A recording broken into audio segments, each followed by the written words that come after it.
नमस्कार मित्रांनो, मी घेऊन आले तुमच्यासाठी सुंदर सुविचार, सुंदर विचार. जी माणसं आपला विचार बदलू शकत नाही त्या आयुष्यात काही करू शकत नाही.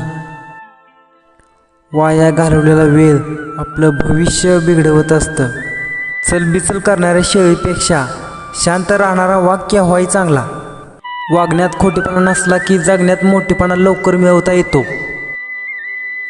दगडाला शेंदूर लावून त्याचा देव करता येईल, मात्र माणसाला कोणता रंग लावावा म्हणजे त्याच्यापासून करता येईल.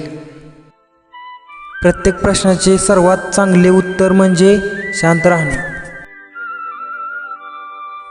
कुठल्याही गोष्टीचा गर्व करू नका, कारण आज जे तुमच्या जवळ आहे ते उद्या ते नसूही शकतं. कुणालाच कमी समजू नका. ज्याला तुम्ही दगड समजत असाल तो हिराही असू शकतो. काहीतरी चांगलं करण्यासाठी वाईट परिस्थितीतून जावंच लागतं. जीवनात प्रत्येक व्यक्ती महत्त्वाची असते, कारण चांगले लोक साथ देतात तर वाईट लोक अनुभव देतात. दुसऱ्यांना अडचणीत आणून तुम्ही कधीच यशस्वी होऊ शकत नाही.